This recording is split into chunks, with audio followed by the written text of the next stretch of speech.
Весной 1953 года на свободу было выпущено половина сидельцев ГУЛАГа. Несмотря на то, что наиболее опасные заключенные продолжили отбывать свои наказания, для страны это событие стало большим потрясением. На начало 1953 года в лагерях и тюрьмах Советского Союза находилось рекордное число заключенных – свыше 2 миллионов человек. И это в стране с населением в 180 миллионов. Сидел фактически каждый 80-й житель СССР. Для сравнения, сегодня в российских тюрьмах содержится около 650 тысяч заключенных.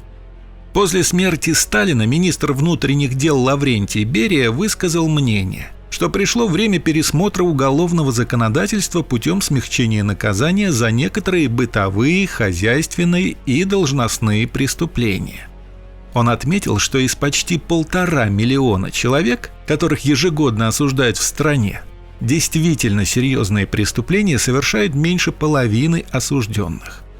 Если так и дальше пойдет, то через пару-тройку лет в СССР будет сидеть уже 3 миллиона человек, предупреждал министр.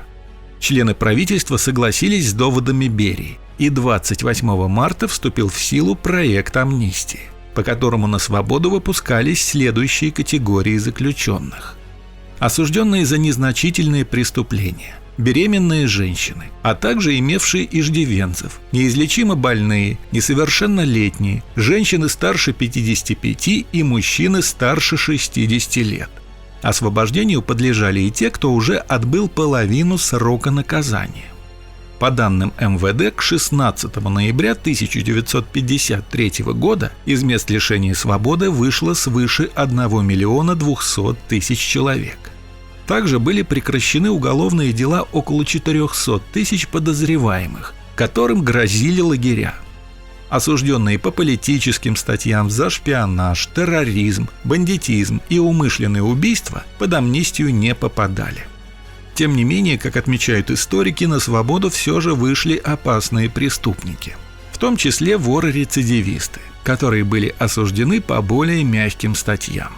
Это чаще всего случалось не в силу несовершенства уголовного законодательства или ошибок следственных органов, а по причине отсутствия доказательной базы.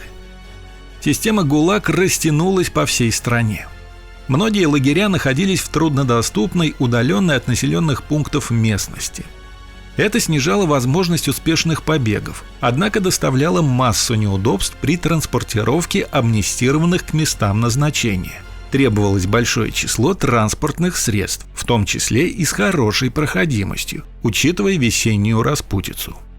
Освобожденных из мест лишения свободы свозили на крупные железнодорожные узлы, где они дожидались прибытия состава. Однако вследствие логистических неувязок и проблем с транспортом недавние заключенные могли неделями находиться на станции, ожидая отправки домой.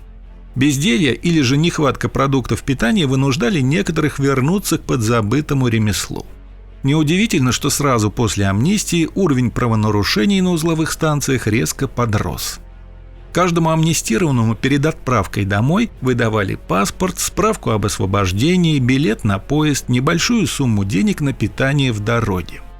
Власти рассчитывали, что сразу после прибытия домой амнистированные вольются в трудовой ритм страны и почувствуют себя полноценными членами общества. Но этого не случилось. Из-за бюрократических проволочек или по другим причинам даже спустя полгода треть отпущенных на свободу не была трудоустроена. Если в сельской местности найти работу было не так сложно, в колхозах и совхозах всегда требовались рабочие руки, то в городах многие амнистированные оказались предоставлены сами себе. Весной и летом 1953 года по некоторым крупным городам прокатилась волна преступлений. Так, например, в Пензе почти одновременно оказалось около 1000 бывших зэков, многие из которых, не найдя себе нормального применения, снова встали на путь воровства и насилия. Хотя тяжкие преступления были редкостью, населению города досаждали хулиганы и карманники. Не все ладно в это время было и в самих лагерях. Оставшиеся заключенные не понимали, почему их не коснулась амнистия, и посчитали этот факт несправедливым. Участились случаи побегов. В одном из лагерей заключенные сумели разобрать кирпичную стену барака и прорваться за ограждение. На свободе оказалось не менее 1000 человек. Многих поймали, однако подавляющая часть погибла в тайге от холода и голода. В колонии под Норильском заключенные в знак несогласия с правилами амнистии устроили забастовку, и в конце концов власти были вынуждены отпустить на свободу некоторых диссидентов. В считанные месяцы после начала амнистии многие города СССР охватила настоящая паника, во многом подогреваемая слухами. Кругом говорили, что на свободу вышел миллион самых настоящих бандитов, которые скоро начнут терроризировать советские города. Партийным лидерам приходила масса писем, где граждане выражали свое беспокойство ситуацией. В них содержались самые разные истории, отчасти правдивые, отчасти выдуманные, в которых описывались бесчинства амнистированных уголовников. В одном из писем, пришедших из Молотова, ныне Пермь, рассказывалось о группе бандитов, которые проигрались в карты, после чего начали на окраине города жечь дома и убивать ни в чем не повинных граждан при полном бездействии органов правопорядка. В другом письме из того же Молотова речь шла о массовых выездах карет скорой помощи из-за участившихся случаев поножовщины в трамваях, на рынках и магазинах. Паника, охватившая тогда советских граждан, во многом была вызвана реальным ростом преступности в некоторых регионах страны. Эту тревожную обстановку описал один из свидетелей того времени. В начале августа 1953 года он ехал в поезде Владивосток-Москва.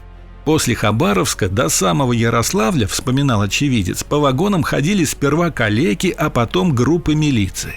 Кого-то арестовывали в вагонах и выводили на ближайших станциях. Иногда стреляли, но я лежал на 3-й полке под потолком и боялся пошевелиться. Только поздно вечером слезал с полки, чтобы сходить в туалет и покушать. Так было напряженно вокруг. Сегодня многие отмечают, что события, показанные в фильме «Холодное лето 53-го», являются художественным вымыслом и имеют мало общего с действительностью. С их слов, случаев захвата целых населенных пунктов амнистированными зэками задокументировано не было. Тем не менее, история помнит ряд происшествий, которые можно сопоставить с событиями, показанными в фильме. То «Холодное лето» имело свои горячие точки. Одной из них стал Улан-Удэ.